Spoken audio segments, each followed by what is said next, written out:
tutup terlebih dahulu. Mari kita tutup pembukaan acara pada pagi hari ini dengan membaca hamdalah bersama. Alhamdulillahirobbilalamin. Alhamdulillah. Baik, berikutnya kita akan masuk ke sesi diskusi. Tapi sebelumnya akan saya buka dulu. Assalamualaikum warahmatullahi wabarakatuh. Yang kami hormati bersama Bapak Ibu pimpinan dari Fakultas Ekonomi dan Bisnis Islam UIN Ki Haji Abdurrahman Wahid Pekalongan, dalam hal ini Bapak Dekan serta jajarannya. Alhamdulillah pada kesempatan kali ini kita bisa mengikuti kegiatan keselektor bersama. Jadi juga sudah disampaikan oleh Bapak Wakil Dekan 1, Bapak Dr. Kuat, bahwa acara keselektor ini akan menjadi tambahan ilmu bagi kita supaya apa yang kita pelajari di perguruan tinggi itu tidak melangit. Artinya supaya ilmu-ilmu yang kita pelajari selama ini itu memang bisa diterapkan dalam kehidupan sehari-hari dan tidak menjauhkan kita sebagai bagian dari masyarakat itu sendiri. Baik teman-teman, tema kita pada hari ini adalah masa depan cerah dimulai dari reputasi keuangan yang sehat. Jadi tema ini memang sangat dekat dengan kita, terutama di mahasiswa. Jadi mahasiswa itu masih muda ya. Jadi ada pepatah, kalau kita ingin menjadi orang tua yang bijaksana, jadi kita harus melewati masa muda yang bodoh. Jadi memang sebelum pintar pasti ada masa seperti itu. Begitu juga dengan uh, sebelum menjadi tua pasti ada masa muda. Jadi anak-anak muda kadang mereka karena kekurangan ilmu, mereka banyak melakukan hal-hal kesalahan. Jadi dalam kali ini, bagaimana sih cara menghindari kesalahan-kesalahan untuk bisa menggapai masa depan yang cerah? Nah, pada kali ini kita akan membahas reputasi keuangan. Jadi tidak hanya akan membahas berapa banyak sih uang yang kita miliki, tapi juga bagaimana nanti kita bisa mengelola keuangan tersebut dan akhirnya kita bisa mendapatkan masa depan yang lebih baik. Kali ini kita sudah hadir bersama kita narasumber kita yaitu Bapak Handoyo SEMM CBD CMBD. Wah ini gelarnya cukup panjang ini, bahkan saya kalah gelarnya. Oke, saya akan perkenalkan beliau. Sebentar. Saya akan membacakan CV beliau di sini. Oke.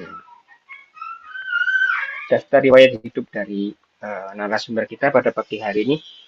Nama lengkap beliau adalah Bapak Handoyo SEMM CBD CRBD.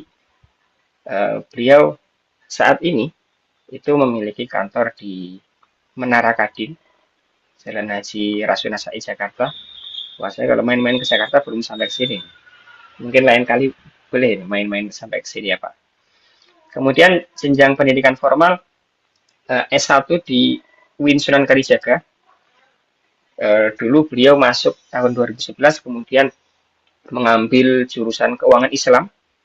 Jadi keuangan Islam itu kalau sekarang di UIN sendiri itu prodi keuangan Islam itu sudah berganti menjadi manajemen keuangan syariah. Jadi nomenklatur nama prodinya sudah berubah. Kemudian beliau tidak tamat di keuangan Islam, tetapi pada waktu itu memilih transfer di Universitas Muhammadiyah Yogyakarta. Jadi memulai kembali S1 di program studi atau jurusan ekonomi keuangan dan perbankan Islam. Kemudian melanjutkan pendidikan S2 di Universitas Mercubuana Jakarta dalam program Magister Manajemen. Kemudian ada cukup banyak pelatihan yang pernah diikuti di sini. Dari 2018 ada Credit Analyst, kemudian Leadership for Manager, Certified Rural Bank Director, kemudian Certified Digital Marketing, Financial Accounting, Pendidikan Dasar Penilai, dan ini penyelenggaranya kebanyakan dari instansi-instansi ternama ya. Ada BNSP, Ikatan Akuntan Indonesia, kemudian Masyarakat Penilai Properti Indonesia. Nah, ini pelatihan-pelatihan yang saya kira sangat-sangat prestisius ya, apalagi di Indonesia.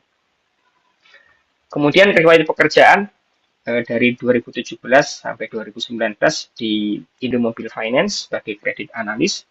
Kemudian di 2019 di PT Abdi Bangun Buana sebagai manajer Human Resources. Kemudian PT Altrak dengan jabatan manajer Training Center. Kemudian Berkah Mandiri Perkasa sebagai manajer General Affairs. Kemudian di PT Multidaya Asset Management sebagai Chief Executive Officer atau CEO. Nah, barangkali teman-teman akhir-akhir ini sering mendengar CEO, CEO. Nah, ini beliau pernah menjabat menjadi CEO. Oh, bahkan sampai sekarang, 2023 sampai sekarang. Jadi ini beliau benar-benar CEO ya, bukan CEO yang sedang menyamar. Kemudian periode tahun 2024 sampai sekarang, beliau memiliki jabatan divisi Head of Business di Bank Dana Semesta.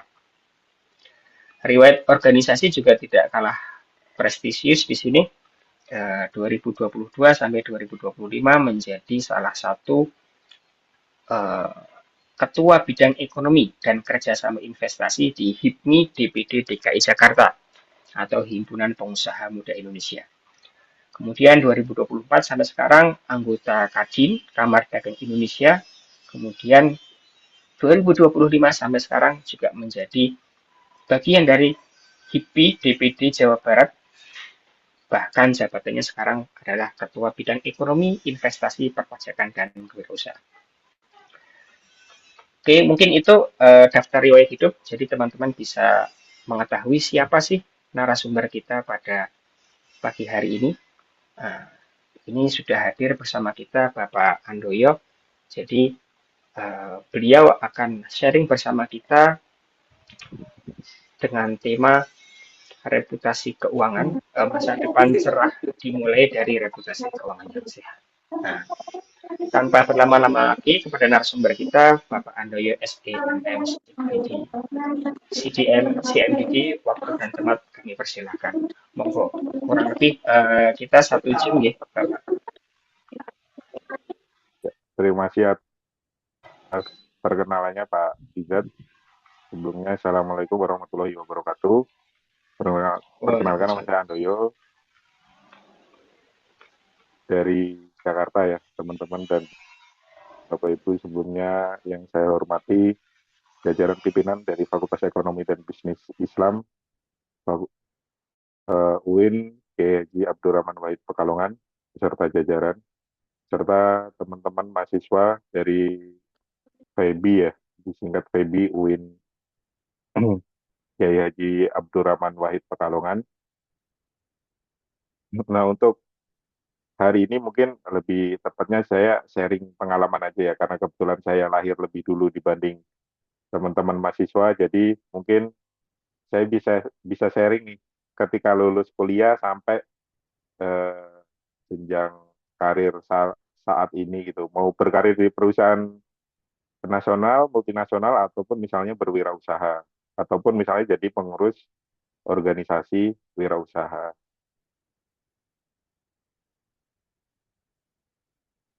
Sebenarnya kalau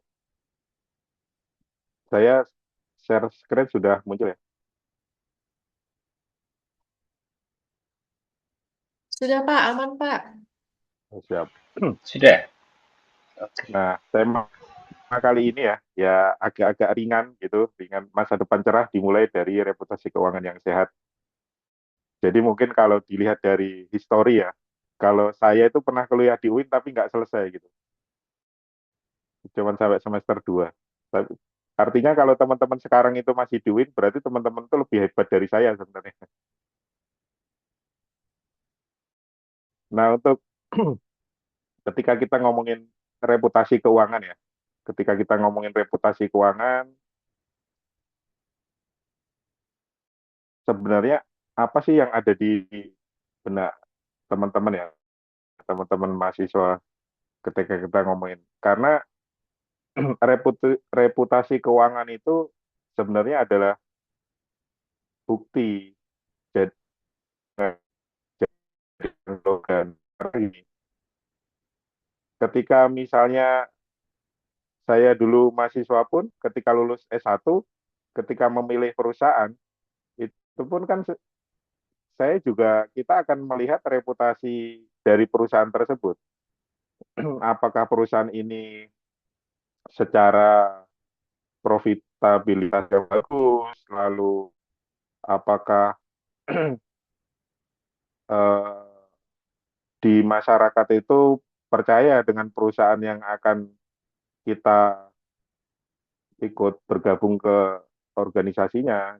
Jadi di riset pun kan reputasi perusahaan itu berpengaruh positif dan signifikan ya terhadap minat karir. Artinya mahasiswa pun akan memilih reputasi perusahaan. Mungkin kita nanti akan eh, banyak ceritanya ya atau studi case-nya ya. Jadi reputasi itu bukan sekedar citra melainkan cerminan dari keputusan keuangan yang terukur dan konsisten. Artinya gini, ketika kita ngomongin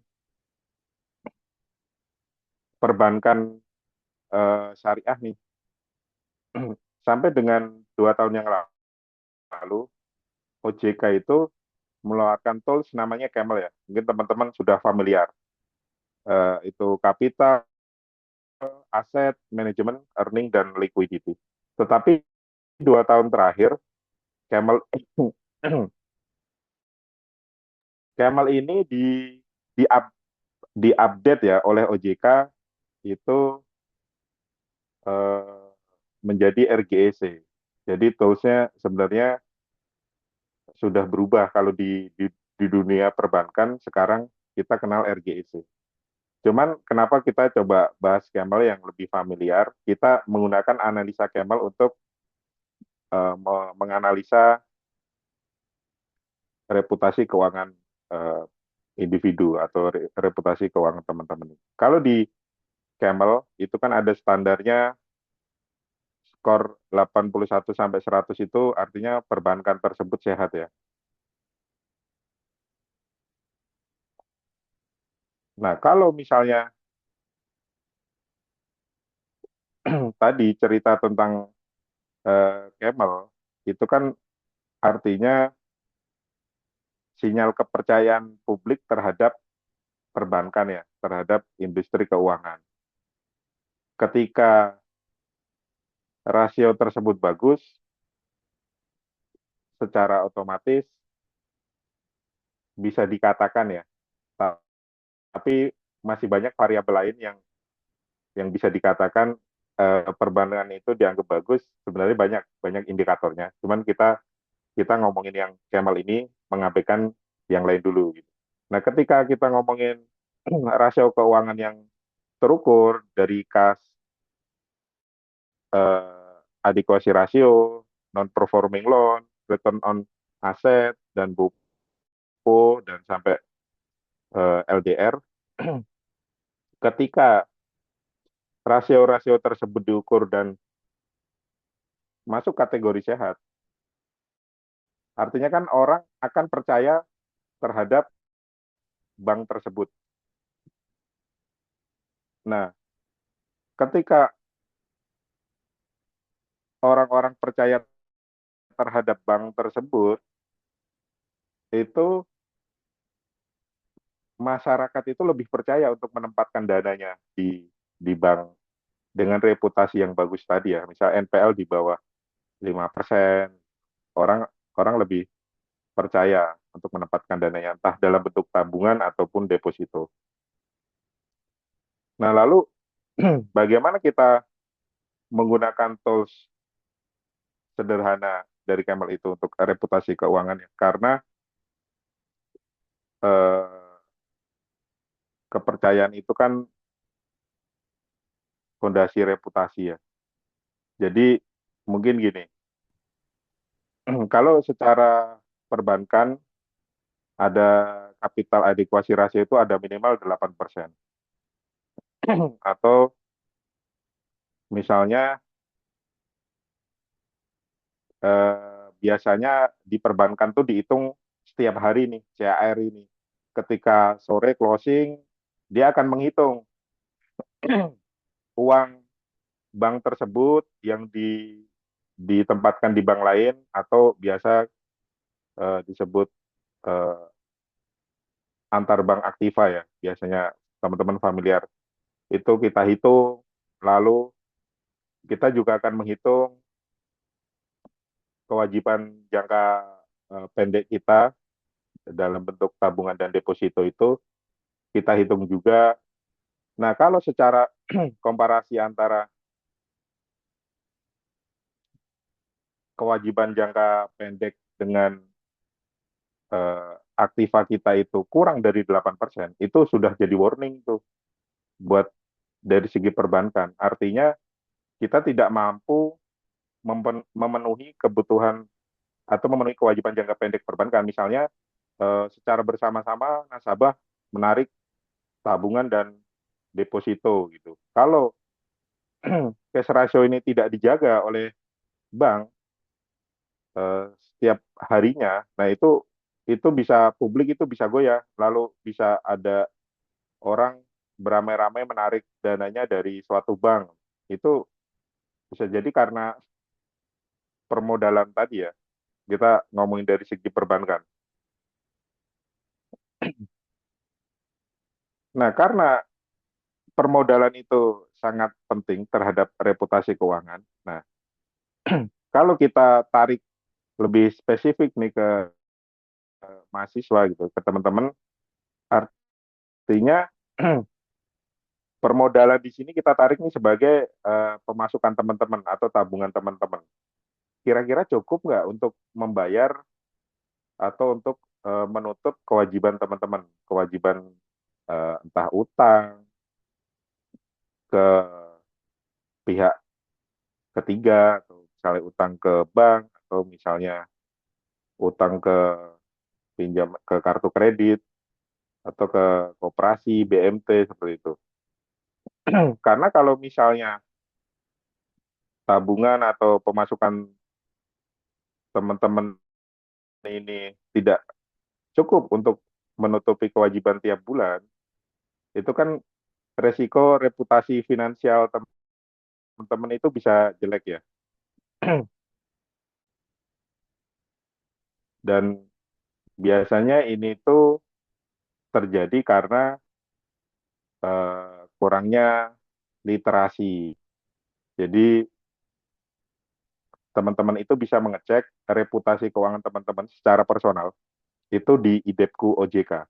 Jadi bisa aja teman-teman cek pagi itu, biasanya mereka server buka jam 6 pagi itu sudah buka karena cukup antri karena itu gratis ya. Di IDEPku OJK itu nanti ada waiting list gitu, pengecekan perorangan, nanti tinggal masukin nomor KTP, nanti teman-teman bisa melihat historical, kalau misalnya teman-teman ada histori pembayaran, maaf, ada histori pembiayaan, nanti di situ ke-record semua tuh, dari pertama pengajuan sampai yang terakhir, lalu statusnya itu apakah masih lancar, atau perhatian khusus, atau malah NPL, atau misalnya malah macet. Nah itu sangat-sangat tidak disarankan kalau misalnya memiliki pinjaman macet dan dibiarkan. Harus diselesaikan. Karena itu kaitannya dengan nanti di dunia kerja. Nah mungkin saya bisa sharing sebagai praktisi ya. Kenapa BI checking ya tadi atau IDEP. Jadi historinya itu dulu waktu di bawah Bank Indonesia itu namanya BI checking. Nah ketika 2017-18 itu ada transformasi dari BI ke OJK itu, jadi sistem layanan informasi keuangan atau SLIK itu hasilnya sekarang namanya IDEP, gitu. Informasi debitur. Itu hasilnya sama dengan BI checking, cuman kalau IDEP itu lebih komplit.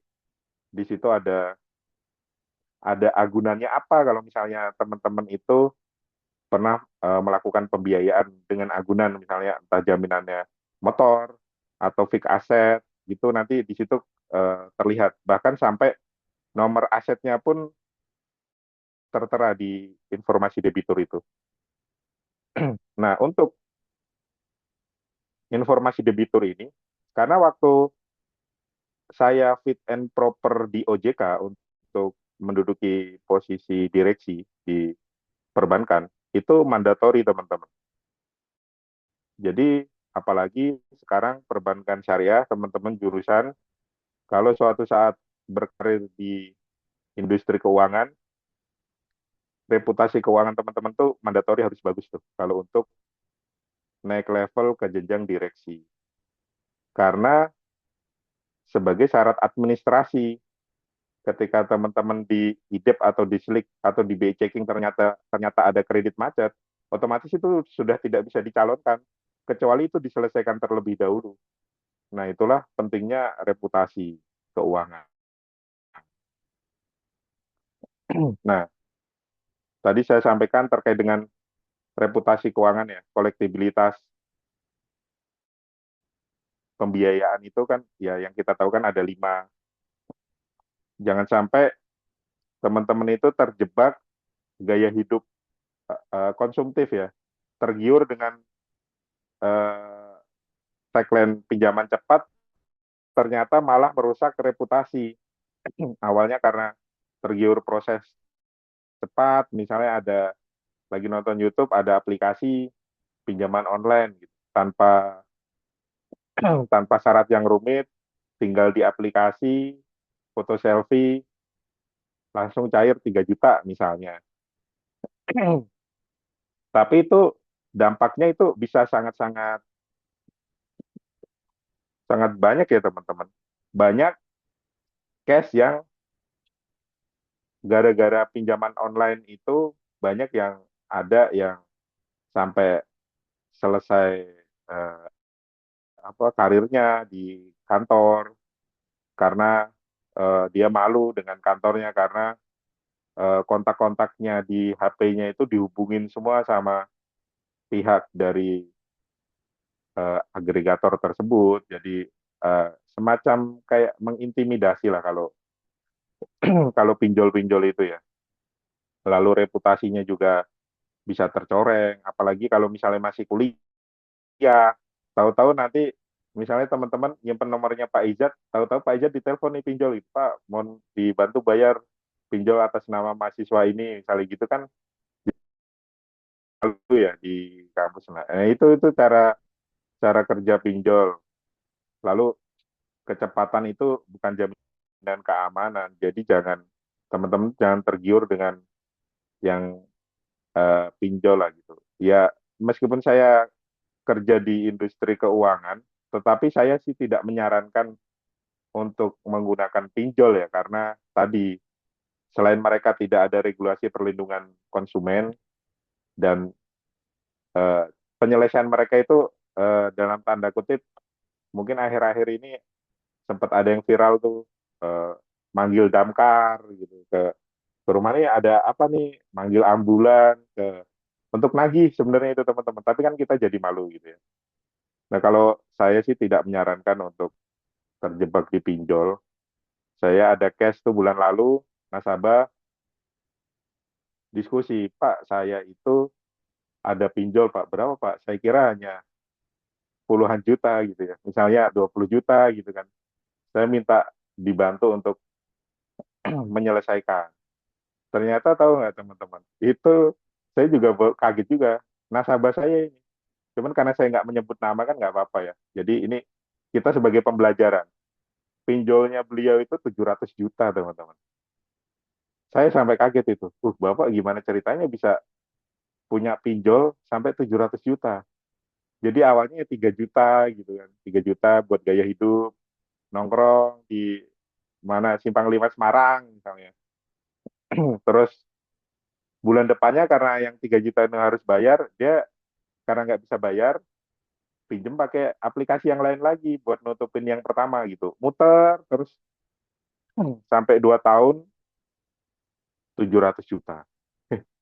Terus saya sempat shock juga, terus akhirnya kita diskusi, ya tadi ya, kita kan ketika bekerja itu jangan hanya mengeksploitasi nasabah, kita itu harus juga ada unsur membantu gitu.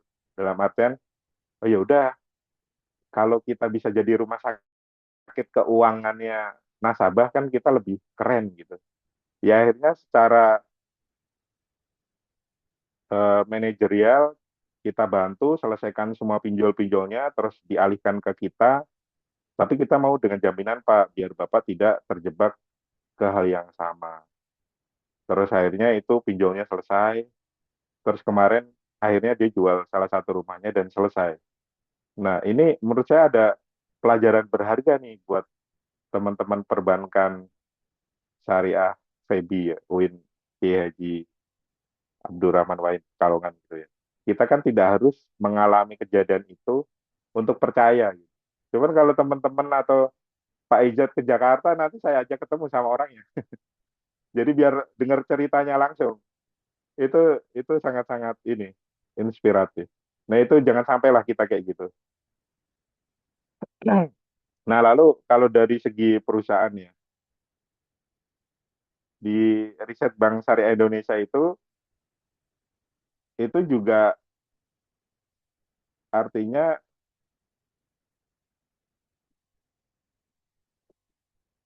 ketika efisiensi perusahaan ya, ketika kita ngomongin BOPO, biaya operasional pendapatan operasional itu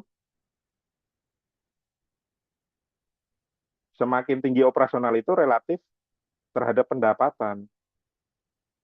Jadi kita itu juga itu kan berlaku untuk individu. Jadi jangan sampai kalau kata pepatah itu yang familiar jangan sampai besar pasak daripada tiang gitu.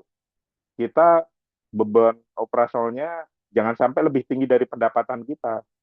Karena riset-riset di perbankan pun juga tata kelola yang baik pun itu tidak cukup. Kinerja finansial real itu penentu utama terhadap sustainability terhadap perusahaan tersebut. Nah, lalu ya ini terkait dengan setuju dan tidak setuju ya. Kalau kalau saya sih saya tidak setuju dengan pinjol karena banyaklah case-case-nya yang mengintimidasi nasabah gitu-gitu. Nah, saya mungkin share dari segi perbankan yang eh, kami itu diawasi oleh OJK dan dijamin oleh LPS. Jadi sebelum teman-teman itu misalnya kepepet banget gitu, kepepet mau ngajuin pinjol, itu coba analisa Kemal tadi yang kita singgung di depan. Tapi kita singkat aja menjadi empat saja. Pertama, kira-kira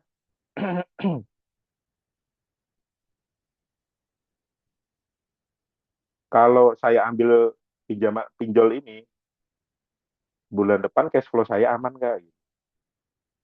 Karena kan kalau di akuntansi ya, kalau revenue is queen, profit prince, but cash flow is king. Jadi kalau misalnya teman-teman dapat bulanan dari orang tua itu besar, tapi sebenarnya yang bisa teman-teman saving itu seberapa banyak gitu. Atau misalnya teman-teman ada yang sebenarnya sudah berwirausaha gitu. Jangan sampai kan bisa saja teman-teman kuliah itu dari hasil usaha ya, bisa bisa saja seperti itu. Jangan sampai omsetnya kelihatannya tinggi, tapi sebenarnya uangnya nggak ada gitu, kayak laba semu gitu. Nah, coba sebelum ngajuin itu teman-teman kira-kira dianalisa tuh cash flow-nya, lalu kira-kira kemampuan bayar objektifnya. Kalau misalnya di total cicilan dan marginnya bulan depan kira-kira akan bisa bayar nggak? Nah, lalu perjanjiannya seperti apa? Jangan sampai teman-teman tergiur cair cepat, tapi ternyata di situ ada klausul, misalnya ada dendanya 5 kali apa margin tiap hari dari keterlambatan misalnya gitu. Nah, jangan jangan sampai seperti itu teman-teman. Lalu rencana daruratnya, kalau misalnya itu sampai gagal bayar, menimbulkan pinjaman baru, nanti kan seperti case yang nasabah saya itu, amit-amit ya, naudzubillah min dzalik, jangan sampai kita seperti itu.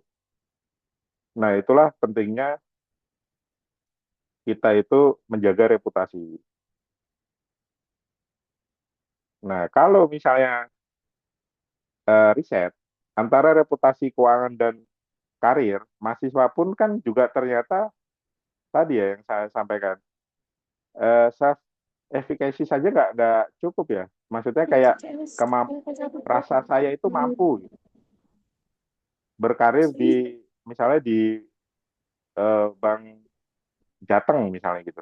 Tapi teman-teman juga melihat reputasi keuangannya Bank Jateng juga untuk kerja di situ kan. Teman-teman mungkin akan fresh graduate kan cenderung idealis gitu. Saya nggak mau lah kerja di koperasi misalnya ya. Saya mau dicoba di Bank Jateng dulu. Nanti kalau Bank Jateng nggak lolos, baru ya udahlah BMT. Nanti BMT nggak lolos, ya ya udahlah koperasi. Cuman kan kita kan anak muda itu kan harus punya idealisme. Ya kalau saya dulu idealisme saya Bank Bank Indonesia malah. Ketika lulus S1 saya langsung nyoba eh, seleksi Bank Indonesia itu. Ya pengalaman aja. Saya misalnya kita coba nih kan kesempatan kan mumpung masih muda kan mungkin hanya 2 atau 3 kali kesempatan mencoba ya untuk seleksi Bank Indonesia itu. Saya langsung nyoba dan nggak lolos gitu. Dan seleksi pertama lolos ke Jakarta naik kereta dari Jogja. Terus seleksi kedua lolos lagi. Seleksi ketiga ke Bank Sentralan nggak lolos. Padahal lucu ya kita jurusan perbankan keuangan, tapi ujian ke Bank Sentralan malah nggak lolos. Nah itu ketiga itu nggak lolos. Kalau yang ke bank sentralan lolos, itu keempat kan tinggal tes kesehatan aja. Harusnya sih lolos-lolos aja. Cuman ya nggak apa-apa lah. Yang penting kita sudah mencoba. Nah itu kita melihat reputasi juga. Nah masa depan cerah itu kan dimulai dari kebiasaan finansial yang sehat ya. Sebagai mahasiswa perbankan syariah, kita kita bukan hanya mempelajari teori-teori, tapi juga sedang membangun reputasi finansial diri sendiri. Misalnya kalau bank itu ada Camel, ya kita kita analisa pakai alat analisa 4 dari Camel aja, nggak usah semuanya dianalisa. Misalnya kita ngelihat kira-kira itu akan membebani kita nggak kalau misalnya itu gagal bayar. Gitu. Lalu juga kita harus terbiasa kendalikan resiko sejak dini, karena resiko yang tidak dikendalikan itu bisa merusak reputasi yang sudah teman-teman bangun dari lulus SMA ya, mungkin malah dari lulus SD. Teman-teman itu kan membangun reputasi ya di hadapan orang lain ya. Karena reputasi itu bisa hancur seketika.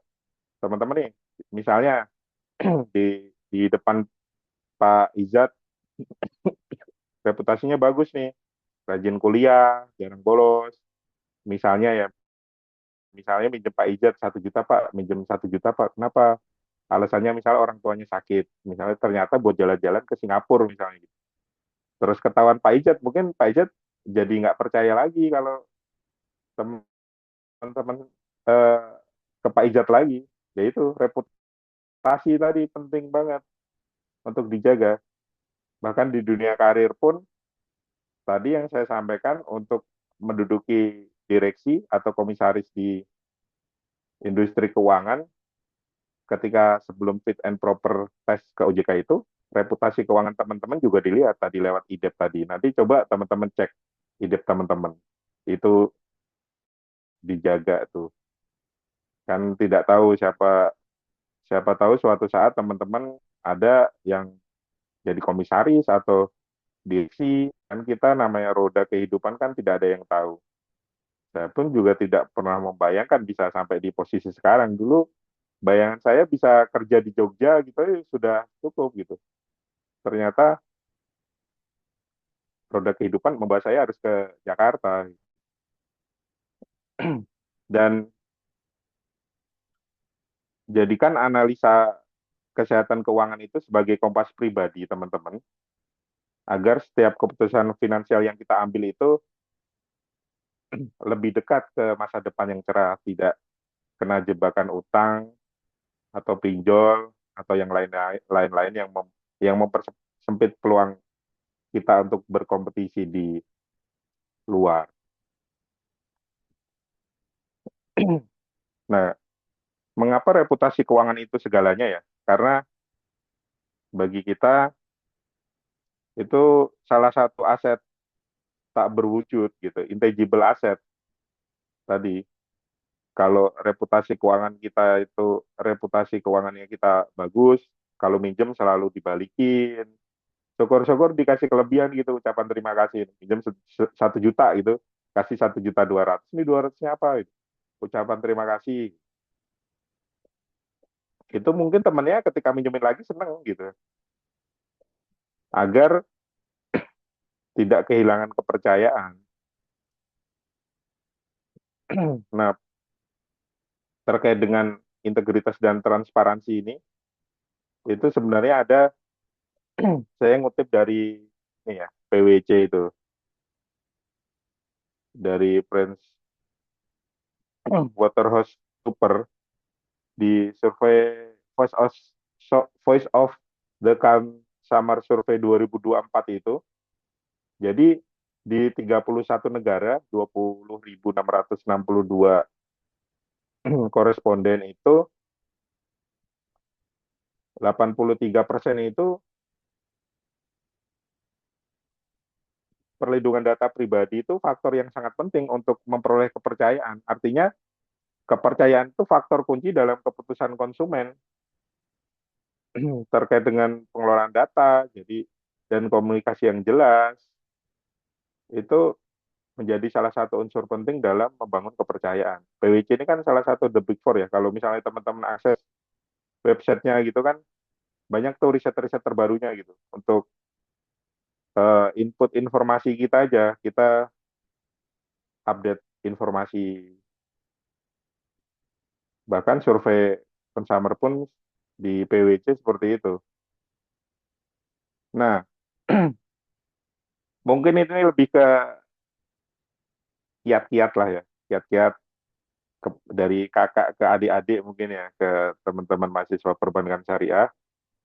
Nah, untuk langkah praktis manajemen keuangan mahasiswa nih ya, coba coba mulai pisahkan antara rekening pribadi dan usaha.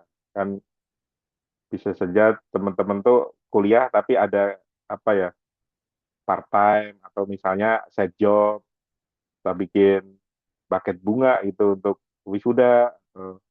Misalnya ada yang apa namanya, online Shopee jualan batik gitu, atau nggak harus batik lah, konveksi gitu kan.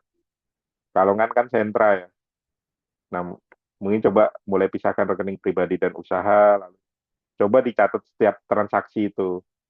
Karena sekarang itu kan modelnya kris ya. Jadi kalau belanja pakai gadget gitu, tinggal scan kris tuh nggak terasa. Misalnya nongkrong, kita nugas yuk di mana, di kafe gitu. Habis 200.000. Karena pakai kris tuh terasanya enteng banget gitu kan. Tinggal input 200, dibayar, scan, selesai.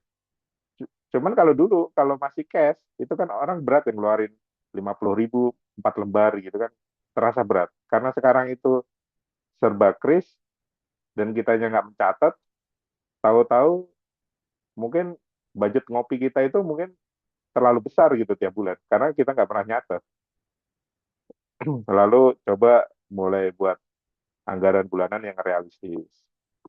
Nah, kalau keuangan dasar ini ya teman-teman sudah di luar kepala ya, luar kepala lah ya, terkait dengan neraca, laba rugi, lalu arus kas gitu kan. Nah, tadi kalau misalnya, karena background saya itu selain di industri keuangan itu, saya juga kebetulan ada usaha juga, dan di organisasi itu saya juga ketua bidang ekonomi.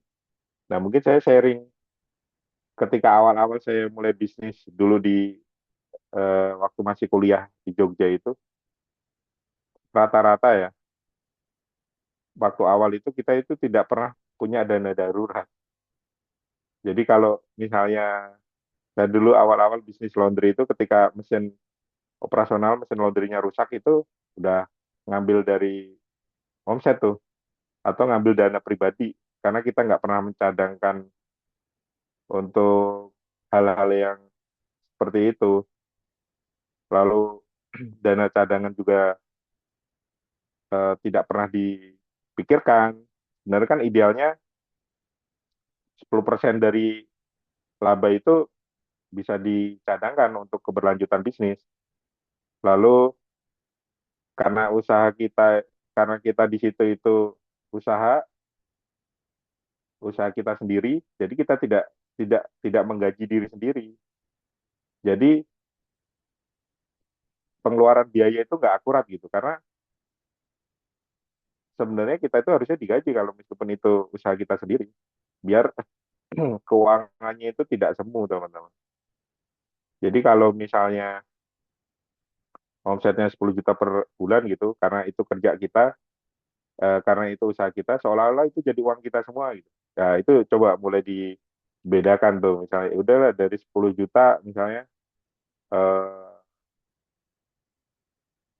laba bersihnya katakanlah 30% gitu. Nah yang dia 30% ini nggak boleh diapa-apain nih. Tapi jangan yang kesalahan anak muda rata-rata yang saya temuin di himpunan pengusaha muda ataupun yang di himpunan pengusaha pribumi itu rata-rata yang ketika masuk 10 juta nggak dipisahin lagi tuh 10 jutanya ya entah dipakai konsumsi, entah dipakai beli aset, jadinya nggak memikirkan dana darurat dan dana cadangan sampai lupa menggaji diri sendiri. Nah, ketika kita menjaga reputasi lalu berbisnis bukan cara menentukan HPP ya. Dan mungkin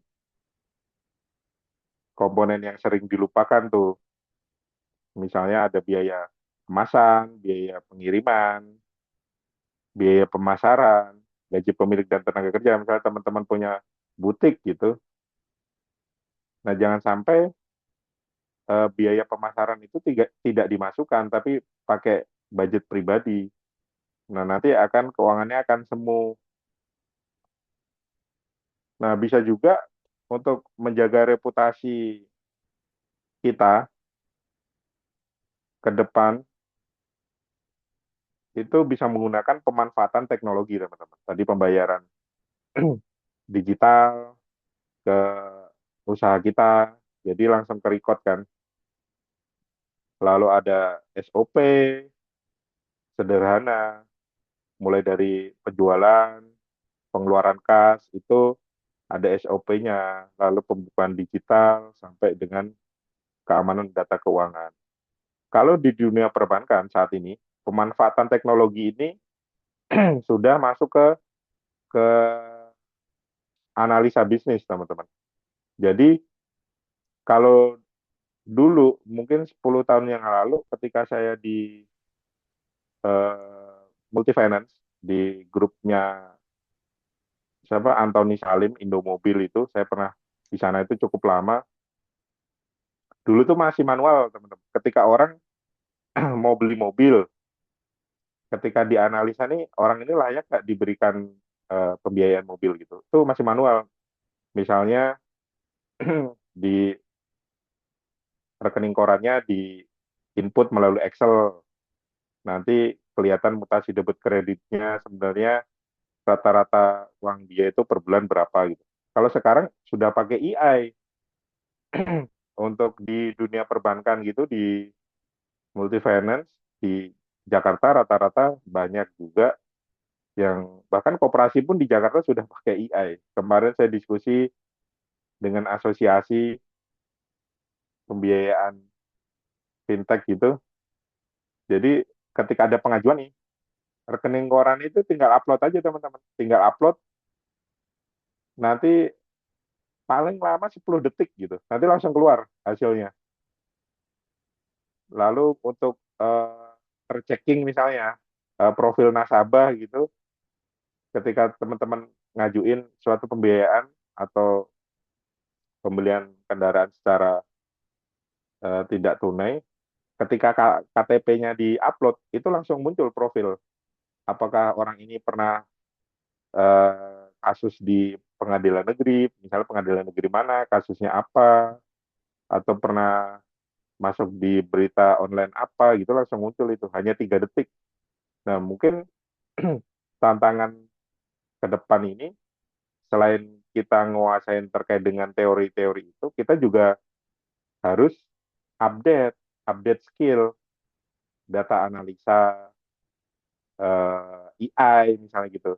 Jadi biar ketika lulus itu kita punya value dibanding kandidat yang lain. Misalnya nih, melamar sebagai admin kredit di Bank Mandiri misalnya katakanlah, atau Bank Syariah Indonesia lah. Misalnya melamar MT. Kayak kalau MT misalnya udah standar ya rekrutmennya ya. Tapi misalnya ini ODP gitu, misalnya melamar sebagai admin kredit gitu. Kamu kamu bisa apa terkait data nasabah misalnya? Oh, saya bisa pivot table, Pak, atau saya bisa makro pakai Excel gitu. Nah, itu kan mungkin standar ya untuk keahlian sekarang ya, ngolah ribuan data nasabah pakai pivot table Excel atau pakai makro Excel standar ya. Tapi kalau misalnya teman-teman punya skill nih, namanya agent AI gitu ya. Jadi saya juga masih belajar tuh agent AI. Jadi mengkoneksikan antara misalnya ini yang saya masih belajar antara WhatsApp, terus database, Google Sheet, sama output yang mau kita buat gitu. Jadi ketika teman-teman perintah lewat WhatsApp nih, langsung keluar outputnya. Nah, ketika teman-teman bisa itu jadi kayak AI engineering gitu, nah, itu kan jadi value added banget tuh. Kalau saat ini saya masih sederhana sekali, misalnya ya belajar, saya kan ada database nasabah nih, ada puluhan ribu. Nah, saya koneksikan dengan Google Sheet dan WhatsApp. Jadi ketika saya pengen ngeblasting, itu saya tinggal klik aja di Google Sheet. Itu itu bisa dipelajari teman-teman. Mungkin mungkin kayak ini ngapain database di otak-atik gitu. Cuman kalau sekarang eranya era data, ya teman-teman megang data banyak, itu bisa jadi peluang gitu. Bahkan kalau telemarketing itu jualannya hanya data mereka. Mereka data dari mana dibeli, dihubungin untuk ditawarin entah pinjaman, entah pembiayaan atau liburan seperti itu teman-teman. Ya, ada value lah. Nah, untuk kesimpulannya pada sesi sharing kali ini ya terkait dengan masa depan, bangun masa depan sejak sekarang itu ya teman-teman harus konsisten atau istiqomah ya kalau istilahnya anak Win tuh. Istiqomah, eh, kebiasaan keuangan yang baik setiap hari, lalu akuntabilitas juga teman-teman, pertanggungjawabkan ya setiap data atau dokumentasi teman-teman gitu. Kalau tadi teman-teman berpartner dengan kawan yang lain ya dijagalah akuntabilitas teman-teman agar itu berlanjut jangka panjang gitu. Jangan sampai pertemanannya cuma di kuliah saja, setelah kuliah nggak mau kenal lagi karena oh saya dulu dibohongin sama dia, misalnya gitu kan. Jangan sampai seperti itu. Jadi mulai dari hal yang kecil ya, pisahin rekening, satu transaksi, lalu integritas keuangan sejak dini, dan reputasi terbaik dimulai dari keputusan pertama yang jujur. Jangan lupa dicek IDEP teman-teman di IDEPku OJK itu untuk mengetahui reputasi keuangan teman-teman. Jangan sampai datanya dipakai orang lain untuk pinjol. Mungkin itu sharing pagi ini Pak Izat. Waktu saya kembalikan ke moderator. Assalamualaikum warahmatullahi Waalaikumsalam warahmatullahi wabarakatuh. Baik Bapak Handoyo ini sebenarnya masih ada waktu sekitar 10 sampai 15 menit. Apakah mau ditambahkan atau cukup?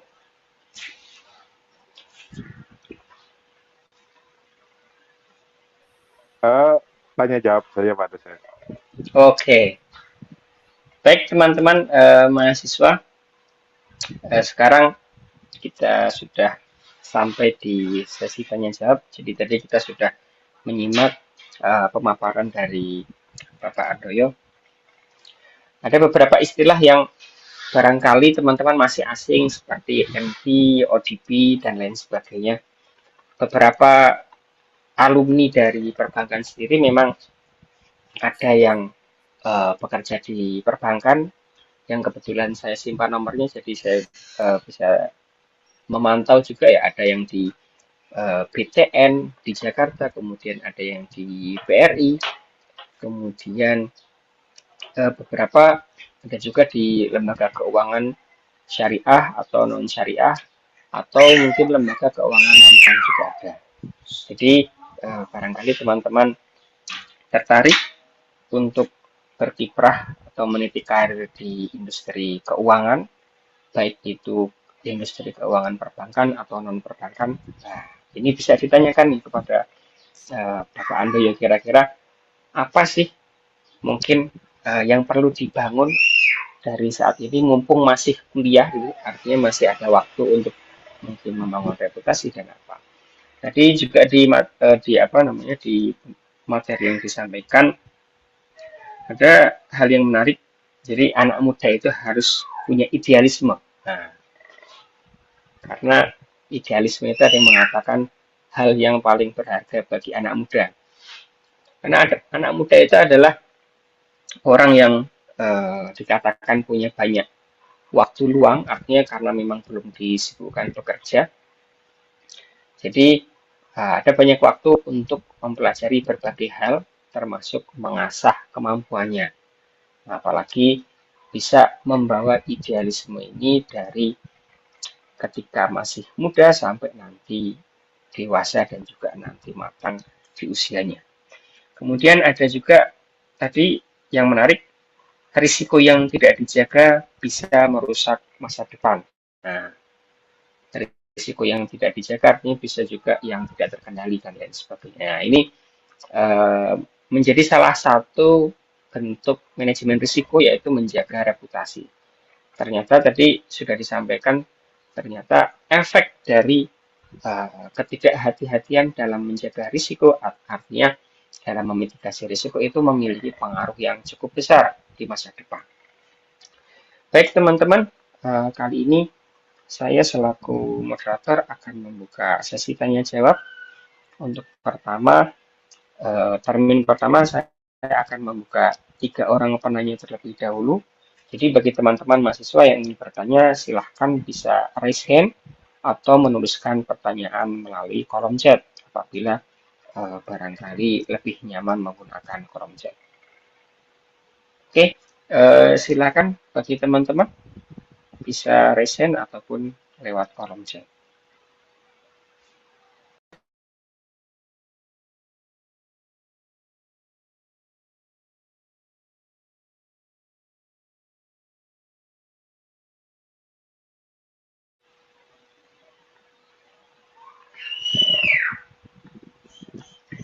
Oke, masih belum terlihat ya yang mau bertanya ya. Oke, ayo silakan teman-teman. Ini juga sudah di-share link apa namanya, link presensi tadi ya. Teman-teman bisa mengisi link tersebut. Oke, sembari menunggu rekan-rekan mahasiswa yang bertanya. Nah, ini saya juga ada pertanyaan ini, Pak. Jadi, apa namanya, kalau membahas masalah pinjol itu kan sebenarnya sudah sangat meresahkan ya. Dulu saya juga apa namanya pernah melihat series, saya lupa di Netflix atau di mana itu, judulnya Pay Letter. Jadi memang ada anak muda yang dia itu FOMO ya, ingin eksis terus, ada tren baru diikuti. bahkan dia menjalankan peribahasa yang disebut dengan besar pasak daripada tiang. Jadi kalau di apa namanya di pembayaran itu biasanya ada mode cash atau mungkin cashless, tapi dia menggunakan metode pay letter. Nah, ini sangat-sangat apa namanya metode pembayaran yang baru pay letter ini. Kemudian dia itu sampai dikejar debt collector gara-gara pay letternya itu sudah semakin menumpuk. Nah, kalau seandainya memang ada orang yang punya pay letter, itu saya juga lihat-lihat beberapa kasus yang ada di mungkin grup Facebook ya. Ada komunitas gagal bayar. Jadi orang-orang itu sharing di sana. Bahkan mereka dengan bangganya mengatakan bahwa, oh saya berhasil ambil pinjol di uh, apa namanya di platform ini sekian juta. Kemudian ambil pinjol di platform ini 10 juta menggunakan apa namanya identitas yang palsu. Apakah semudah itu, Pak? Artinya menggunakan identitas palsu, dan apakah ada kekhawatiran atau mungkin risiko juga identitas kita itu juga disalahgunakan oleh orang. Kita mungkin ya saya pernah mendengar ya, tiba-tiba ada uang masuk gitu, padahal kita nggak ngapa-ngapain, dan itu diindikasikan dari pinjol. Mungkin itu dulu, sembari menunggu teman-teman yang ingin bertanya. Ya, baik Pak dosen Izat. Terkait dengan pay letter itu ya, kalau di Jakarta itu 6 bulan atau 8 bulan yang lalu itu sempat ada kasus cukup cukup ini ya, cukup viral di Jakarta itu. Jadi ada suatu kayak toko HP gitu di pusat perbelanjaan di daerah Jakarta Timur itu sedang cari karyawan, sedang hire karyawan. Nah, setiap karyawan yang melamar itu diminta untuk foto memegang KTP. Nah, ternyata foto memegang KTP ini disalahgunakan oleh salah satu karyawan dari toko tersebut untuk mengajukan pinjol. Nah, itu hampir 30 orang lebih itu terkena pinjol. Jadi dia menggunakan datanya mungkin lebih ke ini ya, datanya digunakan oleh orang lain secara tidak sah gitu ya. Jadi dia niatnya untuk melamar kerja, disuruh foto megang KTP, ternyata itu untuk mengajukan pinjol. Dan terus muncul tagihan dan lain-lain, sehingga itu merugikan si pelamar kerja. Nah, untuk pemalsuan data mengajukan pinjaman, itu sebenarnya KTP kita itu udah sangat canggih itu. Itu ada sistem namanya di Dukcapil itu, ketika KTP itu diinput, nanti akan muncul apakah KTP itu terregister atau tidak gitu. Jadi beberapa tadi ya, ketika screening profil resiko tadi yang saya sampaikan, sekarang itu sudah pakai AI. Jadi ketika input KTP, nanti akan muncul nih KTP-nya valid atau tidak. Kalau misalnya nggak valid, dia nanti akan familiar dengan KTP siapa, alamatnya di mana. Seperti itu udah AI udah men-screening itu. Nah, untuk kita masyarakat mau minimalisir data kita digunakan oleh pinjol, itu hindari pencet link-link yang mencurigakan. Bisa aja itu phishing ya.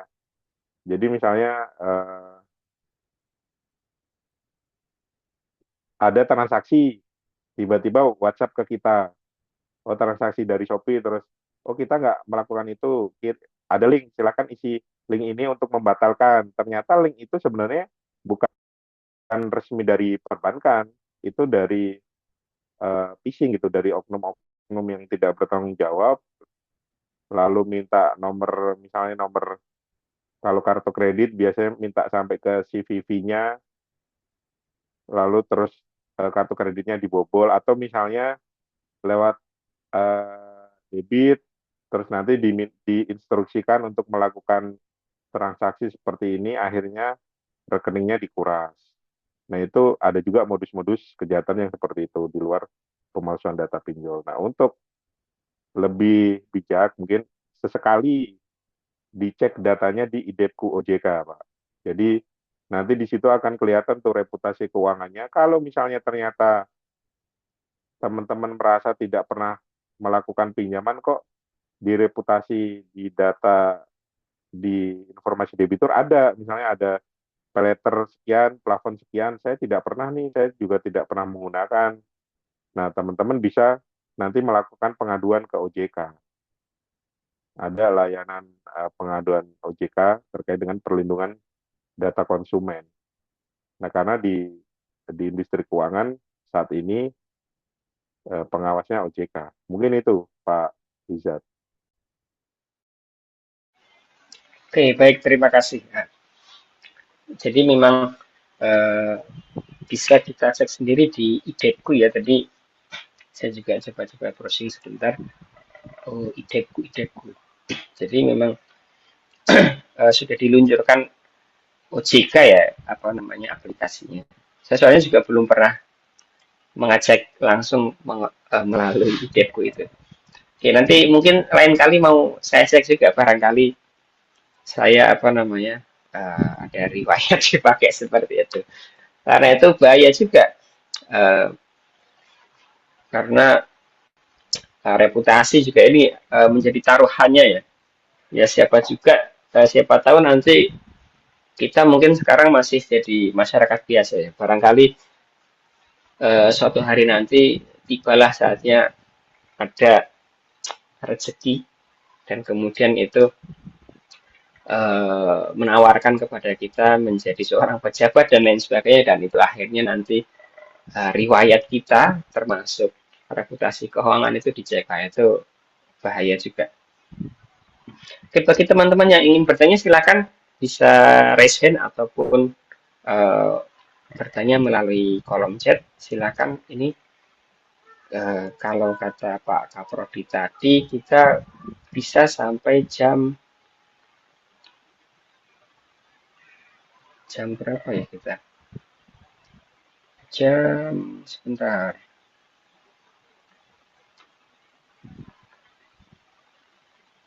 Oh, sampai jam 11 ya. Jadi ini masih ada cukup waktu untuk tanya jawab.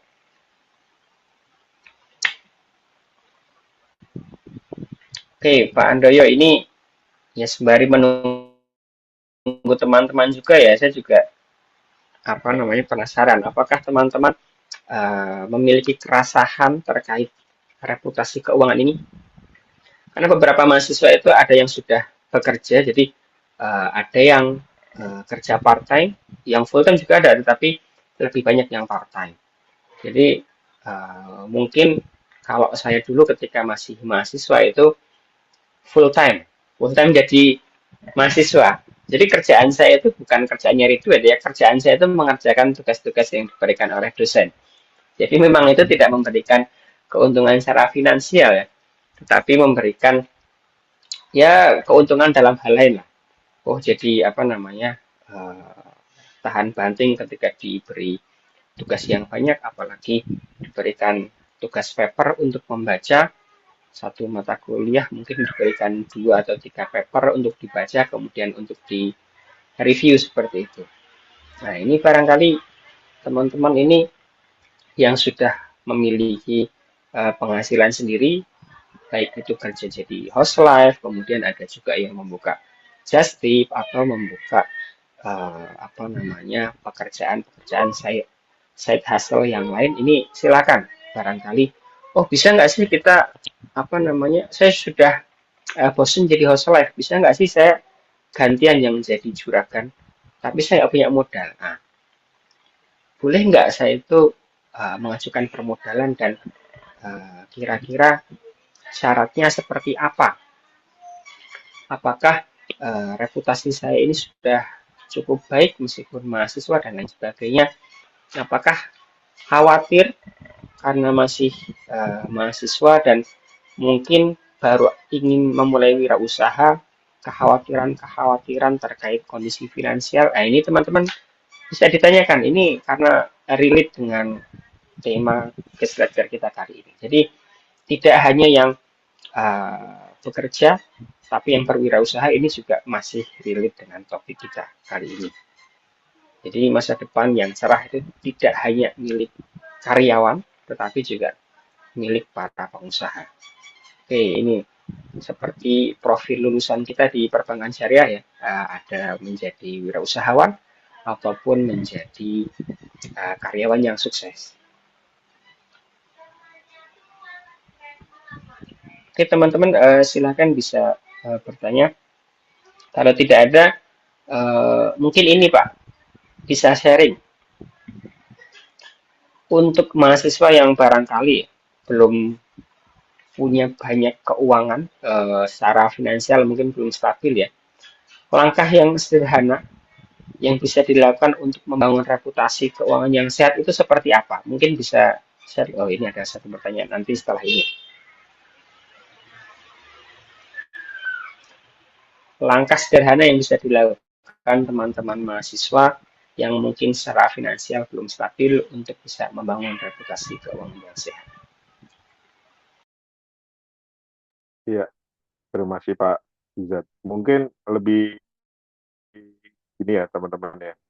Sebenarnya reputasi itu tidak harus selalu keuangan ya. Cuman memang orang itu kan bisa bisa kelihatan karakternya itu lebih dengan uang gitu kan. Jadi ada temen yang dipinjemin 10 juta nih balik, tapi ada juga temen yang minjem 500 ribu nggak balik, bahkan sampai nagihnya sulit gitu kan. Artinya kan uang itu kan memperjelas karakter seseorang ya. Oh berarti si orang ini eh, karakternya cuma sampai 500 ribu. Kalau mau dipinjemin 1 juta kita jadi mikir. Tapi ada yang tadi 10 juta dia balik ya berarti misalnya kita minjemin 10 juta mah santai aja gitu. Tapi ketika kita berbicara eh, misalnya orang yang belum punya penghasilan, belum punya kapital untuk menjaga reputasi, ya minimal kepercayaan. Tadi misalnya reputasi itu kan kepercayaan dari orang lain itu kita jaga, misalnya diajak join bisnis karena saya sebagai pelaksana misalnya ya itu dijalankan dengan amanah, kan kita nggak tahu peluang ke depan itu. Kalau dulu zaman kuliah itu selalu eh, mahasiswa itu kan selalu mencari peluang gitu kan bahasanya. Karena di dalam peluang itu ada uang di tengah-tengahnya kan gitu ya. Dan ketika kita mencari peluang kan tidak harus pakai uang gitu kan. Jadi kita menjaga kepercayaan itu salah satu menjaga reputasi juga. Janjian misalnya kita janjian ya bahas project jam habis maghrib 6:30 misalnya. Ya beneran datang gitu, bukan udah janjian nggak datang terus dikontak nggak bisa gitu kan. Jadi kan mungkin ke depannya orang akan mikir 2 kali ya, janganlah berpartner dengan si Fulan gitu. Kalau diajak proyek kan nggak komitmen gitu atau nggak istiqomah atau seperti itu ya Pak dosen ya. Nah mungkin tadi yang menyinggung yang IDEP tadi ini saya share sedikit ya nih. Websitenya seperti ini nih Pak dosen. Muncul nggak ya?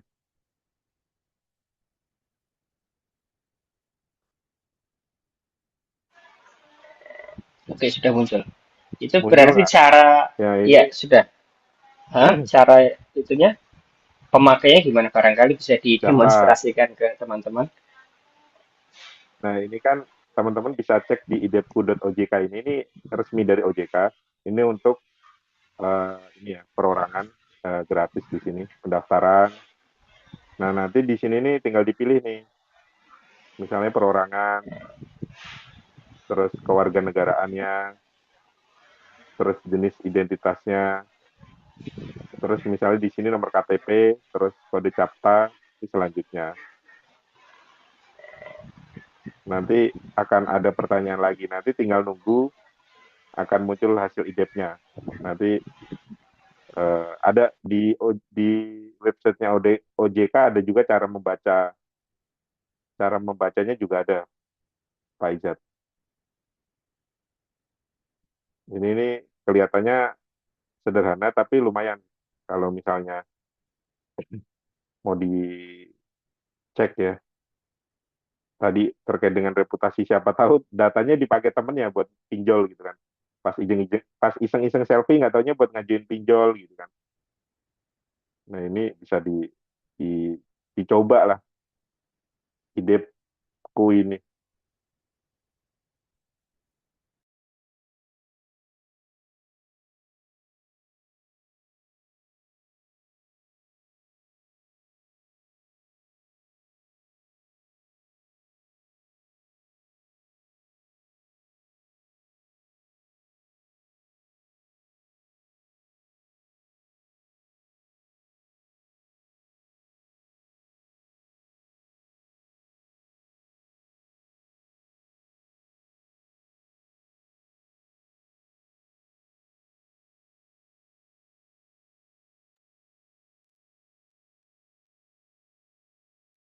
Mungkin saya sambil menunggu Pak Izat ya, sepertinya sedang trouble koneksinya.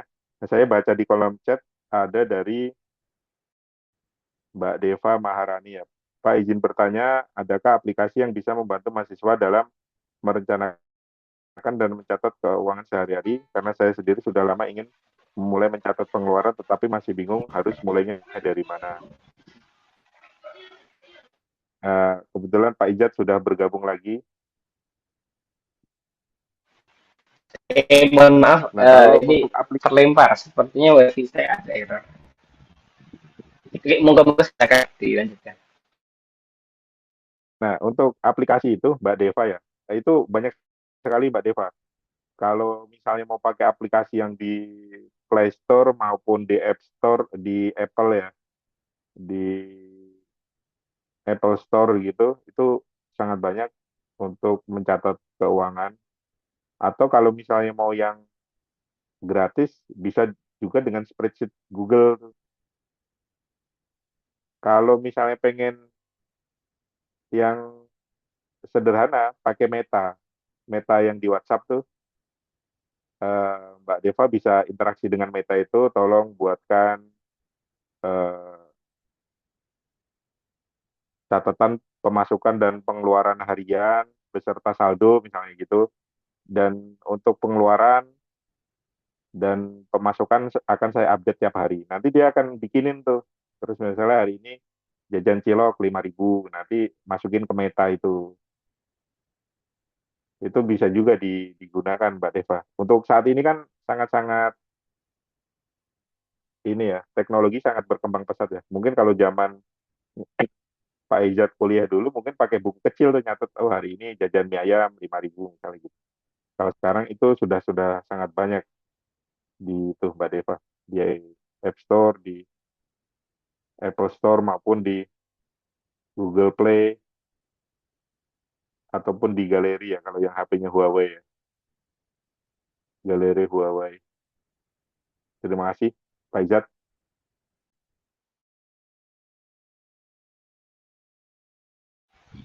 Oke, terima kasih. Mohon maaf tadi saya terlempar, jadi ada beberapa part yang tadi saya menghilang ya. Tadi malah pertanyaannya sudah langsung dijawab oleh apa namanya narasumber kita, Bapak Andoyo. Baik teman-teman, apakah ada yang ingin bertanya lagi? Silakan, kita masih ada waktu. Satu penanya, silakan boleh.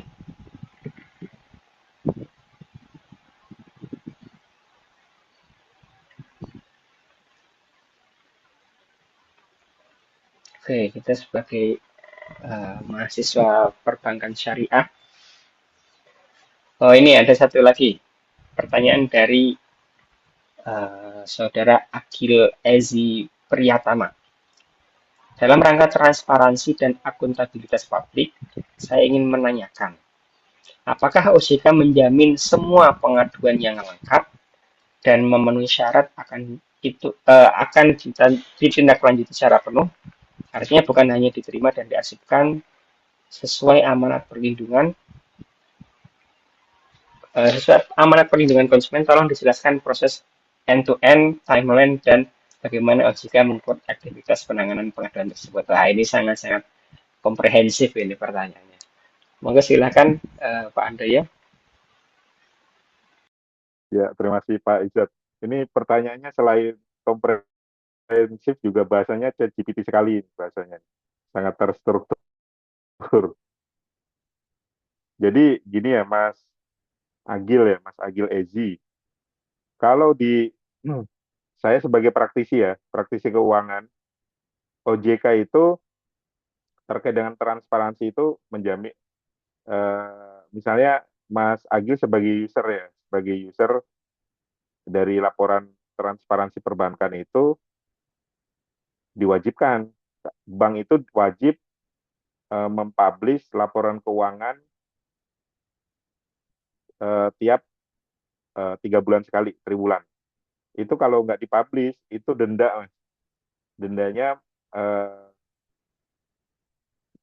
dari ratusan ribu sampai puluhan juta.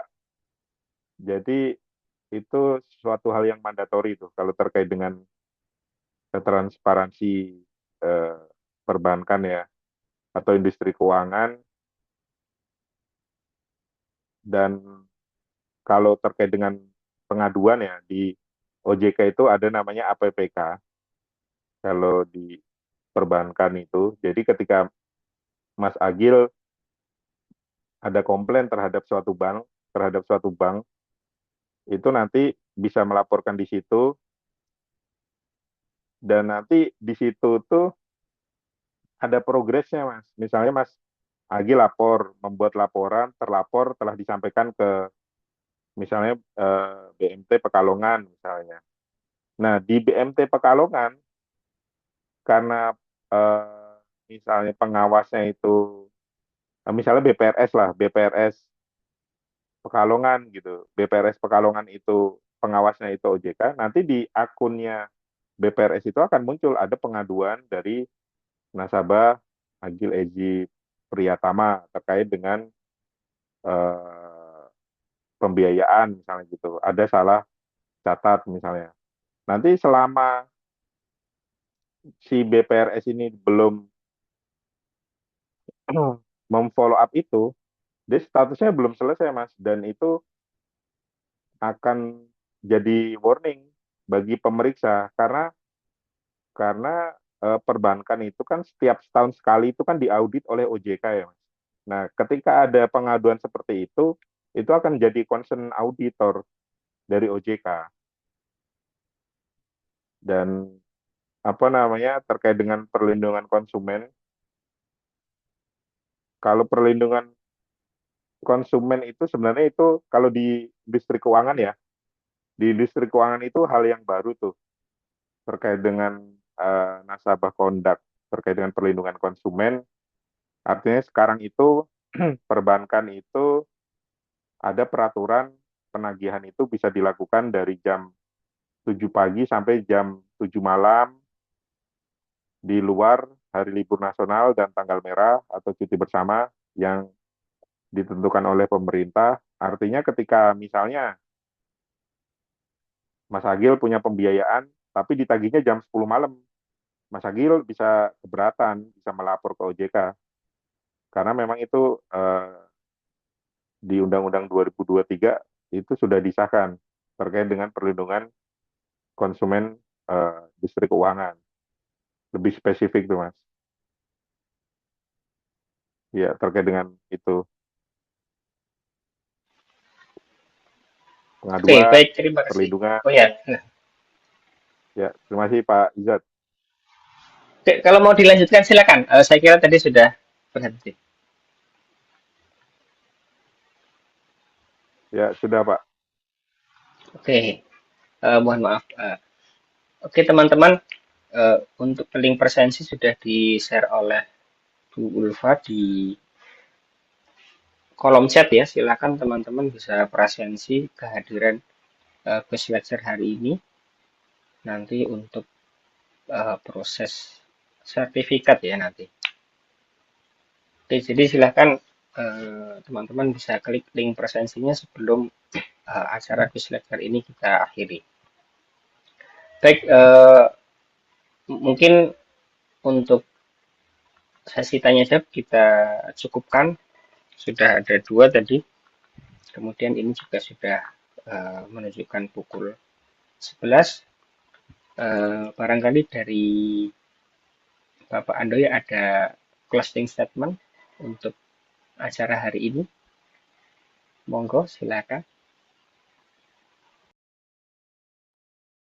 Ya, mungkin bagi teman-teman yang ingin memulai karir profesionalnya di industri keuangan, menjaga reputasi keuangan, itu sangat penting tadi karena reputasi keuangan itu syarat mutlak untuk menjadi pengurus direksi atau komisaris di suatu industri keuangan. Jadi tetap jaga reputasi, baik keuangan maupun reputasi personal branding, biar lebih berdaya saing. Mungkin itu, Pak Ijat. Baik, terima kasih. Tadi sudah kita dengarkan bersama pemaparan materi dari narasumber kita, Bapak Andoyo, dan juga closing statement. Jadi, yang bisa saya tangkap dari materi hari ini, kita bisa mulai dari hari ini membangun karir. Ya, meskipun tidak langsung bekerja di instansi, baik itu perbankan ataupun non-perbankan, tetapi startnya bisa kita mulai dari hari ini dengan cara membangun karir. Tadi juga sudah kita simak bersama langkah-langkah apa sih contohnya dari langkah yang kecil. Mungkin kalau kita pernah punya utang, nah itu dibayar. Karena ya selain itu menjadi kewajiban kita pemeluk agama untuk melunasi utang, yang artinya akad itu memang harus diselesaikan. Kalau akadnya utang piutang ya kita selesaikan. Meskipun tadi dicontohkan oleh Bapak Andoyo, meskipun nominalnya kecil, relatif kecil ya mungkin ratusan ribu atau mungkin puluhan ribu, atau bahkan nominal yang kecil. Nah ini barangkali yang sering makan di apa namanya kaki lima samping-samping kampus ketika bayar mungkin uangnya kurang, kemudian tidak membayar menggunakan cashless, ya ini mungkin uangnya kurang, kemudian bilang, oh nanti saya kesini lagi, tapi ternyata nggak balik-balik lah itu mungkin menjadi contoh kecil ya untuk menjaga reputasi keuangan kita. Barangkali kita ternyata apa ya kalau bahasa Jawanya dititeni sama pedagangnya. Oh anak itu kalau datang ke sini dulu punya utang kok nggak dibayar gitu. Nah itu dari hal yang kecil menjadi habit yang akan luar biasa besar nantinya karena yang sukses itu nggak cuma pengusaha menjadi karyawan yang sukses di bidang keuangan itu juga bisa dan itu bisa kita mulai dari sekarang yaitu dengan membangun reputasi keuangan yang bagus. Baik teman-teman, ini sudah menunjukkan pukul 11, sudah waktu yang relatif lama kita berdiskusi. Pada saat ini kita sudah sampai di penghujung acara. Jadi saya selaku moderator sangat berterima kasih kami ucapkan kepada Bapak Andoyo SEMM CDM CMBD atas ilmu, wawasan, dan pengalaman yang telah diberikan. Semoga materi hari ini dapat menjadi bekal bagi kita semua, khususnya mahasiswa perbankan syariah, untuk lebih sadar mengelola keuangan, menjaga integritas, membangun reputasi keuangan, dan sehat, yang sehat sejak dini. Iya. Oke, kemudian sesi selanjutnya, oke teman-teman jangan live dulu, kita ada sesi dokumentasi setelah ini. Oke, berikutnya adalah penyerahan sertifikat di sini. Jadi ini adalah penyerahan secara online.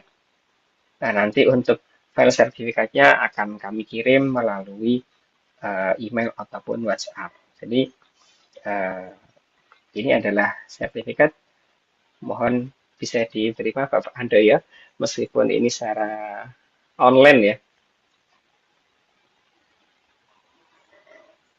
Oke, ini adalah sertifikat yang diberikan dari program studi tertanda Bapak Dekan dan juga Bapak Kaprodi.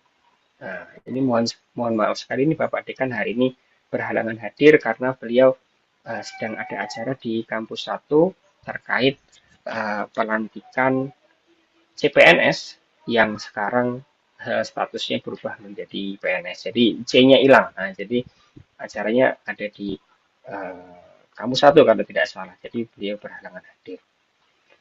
Baik, selanjutnya kita adakan sesi dokumentasi.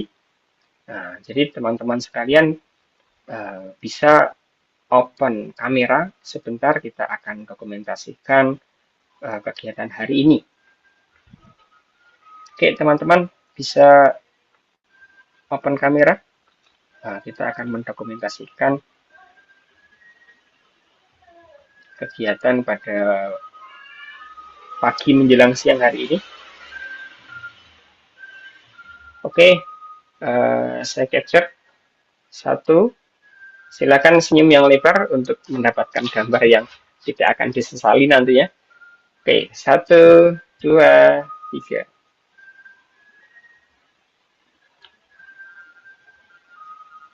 Untuk page selanjutnya kita ada cukup banyak mahasiswa. Sebentar. Page selanjutnya, silakan bisa open kamera teman-teman. 1, 2, 3.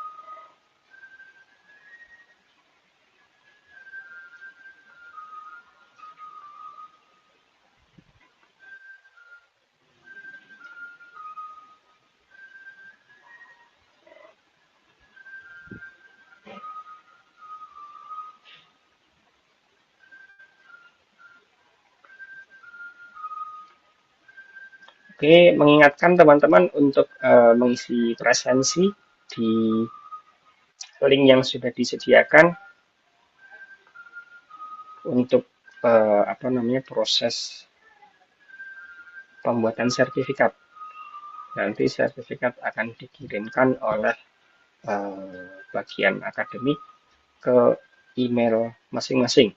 Insya Allah akan dikirim lewat email. Kalau tidak, nanti teman-teman bisa simak di Google Drive yang nanti mungkin akan diberikan kepada kita semua. Baik, sesi dokumentasi sudah selesai. Bapak, Ibu, dan teman-teman yang berbahagia, saya selaku MC sekaligus moderator menyampaikan banyak-banyak terima kasih kepada seluruh pihak yang mendukung atas terselenggaranya kegiatan ini. Mohon maaf apabila selama memandu acara terdapat kekurangan baik dalam tutur kata maupun sikap. Mari kita tutup acara guest lecture pada siang hari ini dengan membaca hamdalah bersama. Alhamdulillahirrabbilalamin. Oke, sekali lagi saya mengingatkan bagi yang belum presensi, harap segera mengisi link presensinya karena saya juga tidak tahu akan ditutup kapan oleh pihak akademik. Baik, itu yang bisa saya sampaikan. Akhir kata, billahi taufiq wal hidayah, waridha wal inayah. Sekali lagi saya ucapkan terima kasih kepada narasumber kita, Bapak Andoyo SGMM CDM CNBD. Oke, terima kasih sekali lagi. Akhir kata, wassalamualaikum warahmatullahi wabarakatuh.